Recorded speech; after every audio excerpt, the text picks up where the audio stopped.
Good afternoon. I'm Doug Carlberg. I'm chairman of the San Antonio Manufacturers Association. This organization's been around 110 years. We're one of the oldest manufacturing organizations in the state of Texas, and we're pretty proud about that. I'm also the president and chairman of the Carlberg Consulting Group. Anyway, I am lucky tonight to have one of the leading experts on change management. It's Doug Berger, so you got a little bit of Doug squared here today.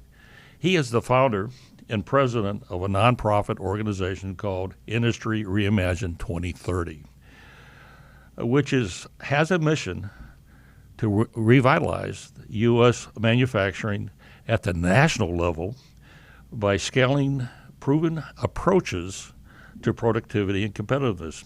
He is leading an initiative to broadly expand the development of both lean manufacturing and Industry 4.0, which is really smart manufacturing. So we're going to have to hear a little bit about where we're going in that direction by 2030.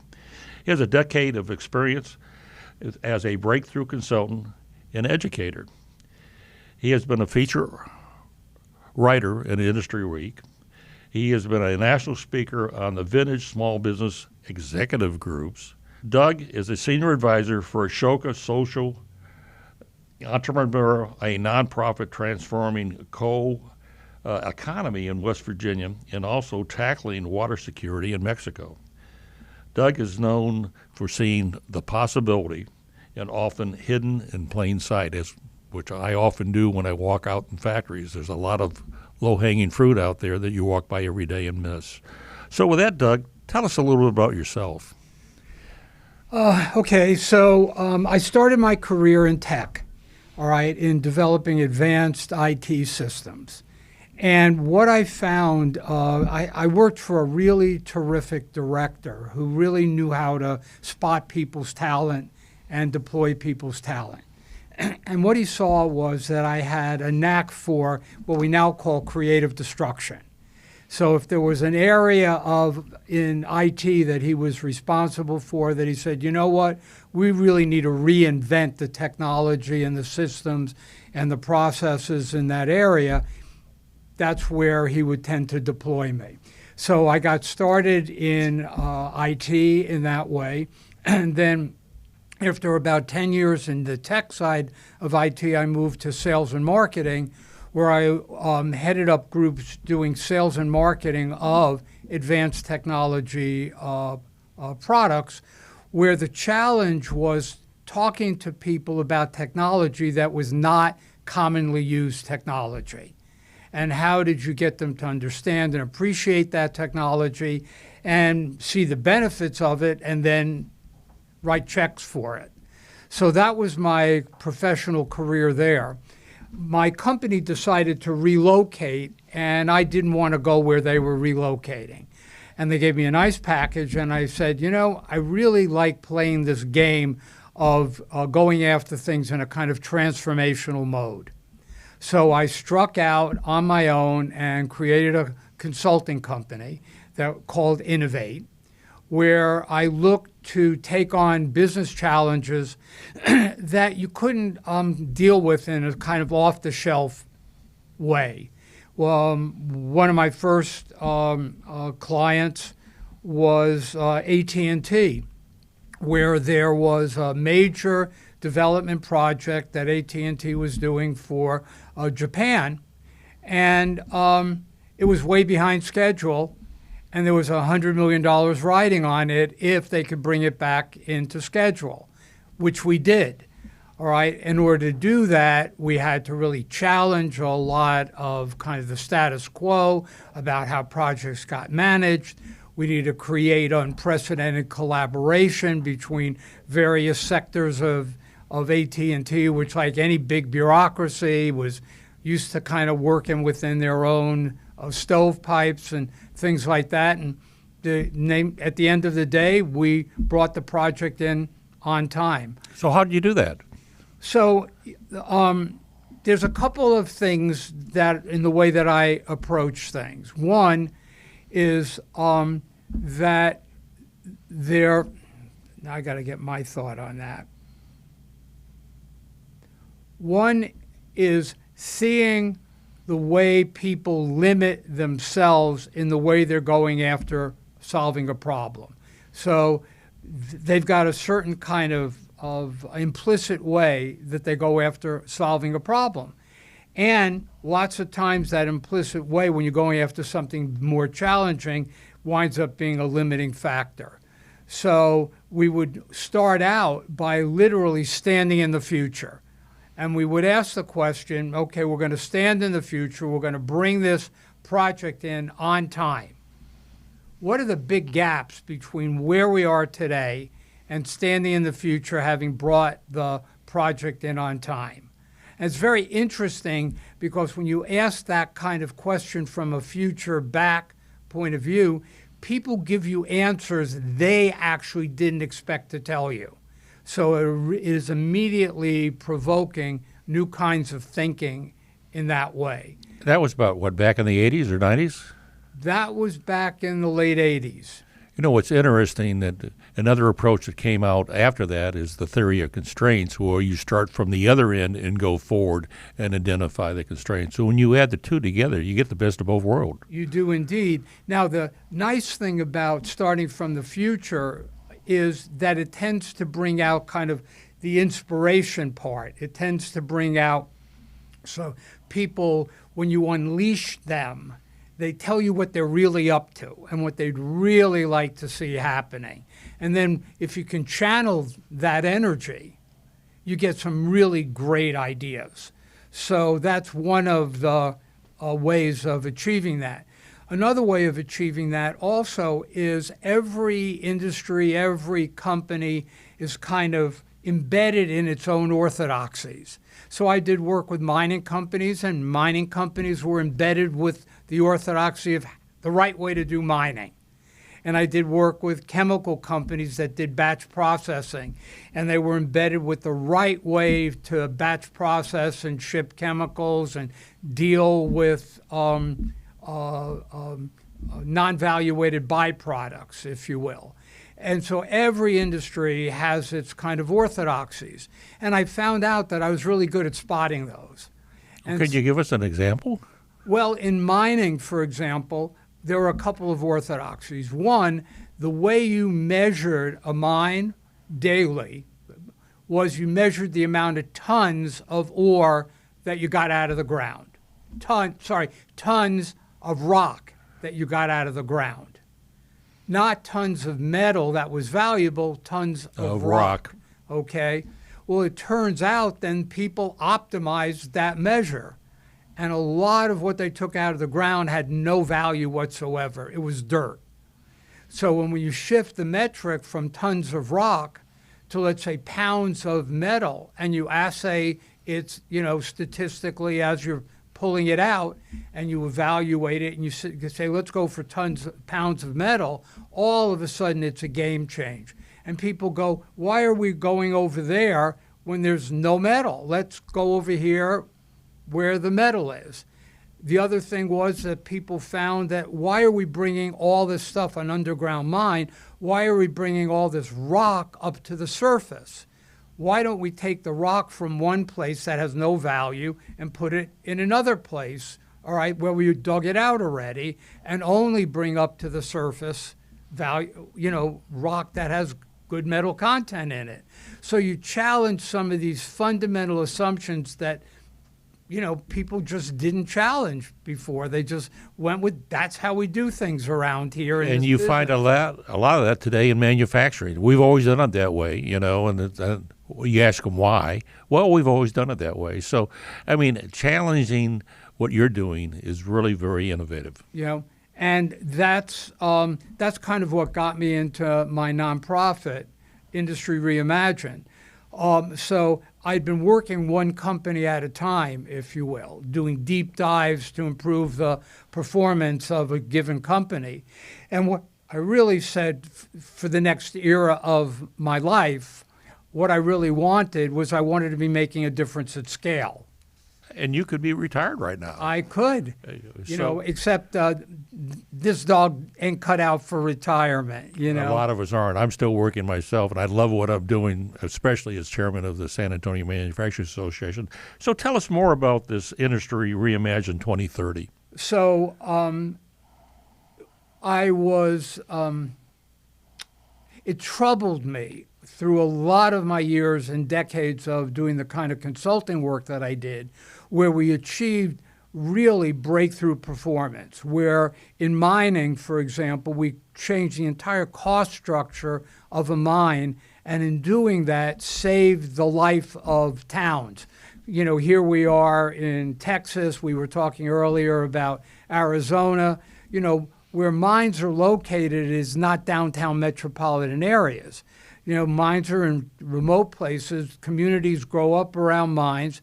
And if the mine isn't flourishing, the community doesn't flourish, and the families don't flourish, and the people don't flourish.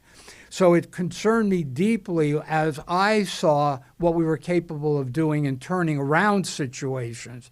It troubled me deeply that we weren't doing that throughout the United States.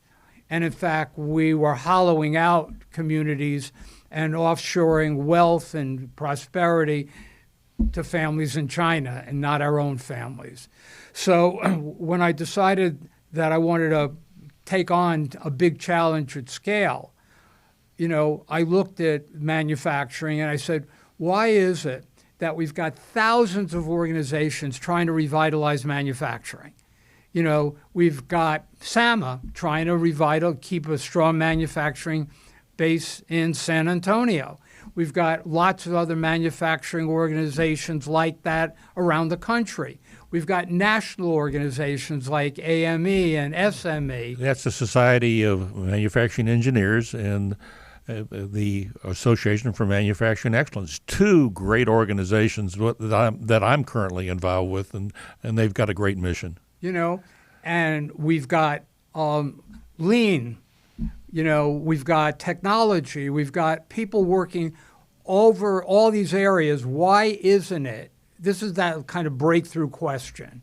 Why is it that with all of those well-intentioned people, we haven't moved the dial on manufacturing?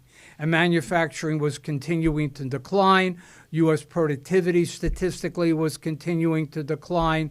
U.S. manufacturing competitiveness in the world standing was continuing to decline, and yet we had all of these great people and great organizations, very well-intentioned, working very seriously to reverse that. So it was with that breakthrough question in mind, all right, that I founded Industry Reimagined.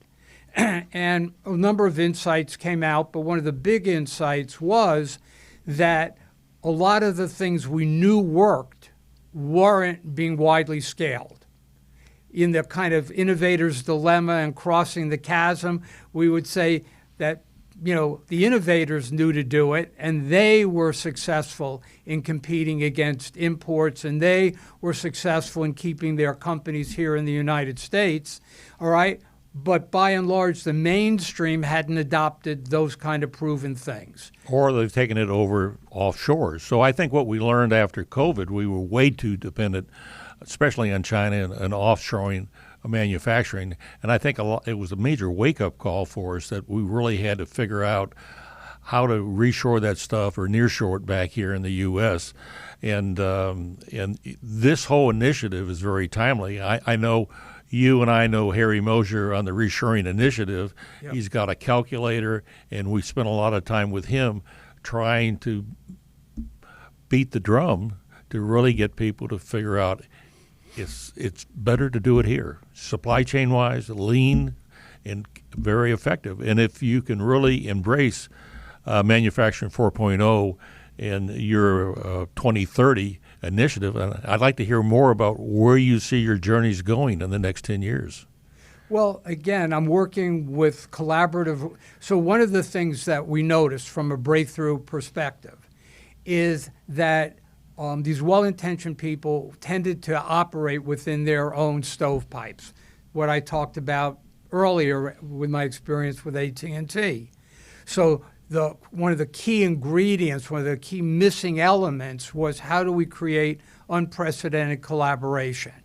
So, for example, in one initiative called Lean Reimagined, we're working to create unprecedented collaboration to develop some new approaches that can reach across the chasm to attract companies that may have dabbled in Lean, maybe using one or two approaches in Lean, but haven't really embraced Lean as a strategic tool for driving their productivity and competitiveness to be able to compete with China or Japan or Germany, for example, in advanced manufacturing. So that's one of the initiatives, and one of the ways that we're doing it is getting a brain trust together and then developing some new ideas and then taking those new ideas out to the existing channels and encouraging those channels to then scale some new thinking. I think you're right on, Doug. I mean, the timing of this couldn't be better. I've got a few questions I'd like to ask you a little bit about your management style. Can you share a story in your past that had a profound impact on your leadership style itself? I know over time my leadership styles had to change quite a bit. Yeah. And I learned a lot from studying Toyota. Can you share a little bit about what changed in your life and your management style? Sure. I was mentioning that my early on director, who noticed I had a talent for that kind of creative destruction, so he saw that I could walk into situations and see new possibilities that, we talked of that expression, hidden in plain sight. Other people just didn't see them. And I struggled with how to get that across to people. And one of the things that he pointed out to me, he said, Doug, you've really got great ideas. You ever wonder why those ideas are not being better adopted? And I said, yeah, it really troubles me, Al. And he said, that's because you don't realize it, but you're making people wrong for not seeing the possibilities that are obvious to you. Your talent is seeing things before others do, but you can't make them wrong for not seeing what you do. And I went whack on the side of the head. All of a sudden, I could look back over a lot of opportunities in my life and actually see where I had made people wrong and validated them, all right, rather than appreciate they were doing the best they knew how to do with the perspectives that they had, all right? And if I could give them some new perspectives that would make life easier, better, more successful for them, they would be appreciative of it, but not if I was making them wrong for the perspectives that had served them well up until that time. So that was profound for me. And now I can kind of catch myself. I'm human. I'll make somebody wrong, but I can now catch myself and adjust on the fly. That's great. That kind of leads into my next question. In what ways do you encourage creativity and innovation when you're dealing with teams? And as a consultant, you had to learn how to do that. So what were the tools in your toolbox? Great. So a couple of things. One, we needed to set ambitious goals that called for team and teamwork. The way I used to describe it was that a lot of people think they're playing on a team or one team, but they're really operating like a golf foursome. Everyone's got their own score. So versus we're a basketball, and basketball fundamentally calls for teamwork. So we need to create a game that calls for teamwork. So part of my consulting work has always been we need to set up the game. We need to set up the goal of the game. We need to set up the rules of the game. We need to kind of set up the kind of plays of the game in such a way that it really calls for teamwork. So that was one of the key things for me in that regard. The other was that I found out that you could actually train people to think creatively and train people to think in breakthrough terms. There was an English gentleman, academic, named Edward de Bono, who actually created a science of creative thinking. And that was so valuable for me because he himself was natively a creative thinker. But his real brilliance was he was able to develop tools by which he could transfer creative thinking and make it teachable and replicable. And so I then started to introspect and discover what were the things that I kind of naturally did and how could I create some tools and that were teachable and transferable and replicable. So I would then bring that to the team, the old expression, you're teaching somebody to fish rather than doing the fishing for them. So for example, now when I'm consulting or advising senior people like in my nonprofits, I'm always reflecting back on the principle that I used, the perspective that I brought to give them advice, and transferring that perspective to them such that they then could use that in a myriad of ways that I would never have reached out and seen. So those are a couple of the secret sauce ingredients. Yeah, that kind of leads up to my last question here. What ways has your leadership style evolved over time? I know we've kind of danced around it a little bit, but if you were going to give a takeaway to people hearing this podcast, what could they learn and what could they apply with dealing with their teams to get the breakthrough thinking that everybody wants? Okay. So when I was doing consulting, I was always hired by the CEO or COO to help achieve a very bold breakthrough outcome. And I would operate like I had to drive people to achieve that. And that would be the starting point all the time. And what I matured in over time was always having the breakthrough in mind, but starting where people were at. And that radically altered things. So I would go into a meeting and I would just say, where's everybody at? What are you dealing with these days? And then I would listen carefully to what they were saying and prompt a course of action that was consistent with the big, bold outcome rather than a course of action that might have just been very convenient and incremental. But it now starts from always going, where are you at these days? What are you dealing with? What are the issues? And seeing how if we stood out in that future of achieving that bold outcome, those issues wouldn't be there anymore. It comes down to just being a good listener. And then translating what you hear into actions that people see are beneficial for them to take. I think you're right. There's both parts of that. Are really key here. Thank you so much for sharing that with us. You know, what got me really excited about... I have to tell you, I'm just chuckling inwardly because as you're asking me these questions, I am like reflecting back on, and I'm literally seeing myself sitting in a room with some of the people that I used to work with. It's so vivid for me, some of the experiences. The flashbacks are there. It's a learning experience. Life's a learning really experience. Delightful. Continuous journey. You know, one of the things, by the way, Doug's going to be one of our kickoff speakers tomorrow at the San Antonio Central Texas Conference and Trade Show. So I'm really kind of excited about hearing that presentation tomorrow.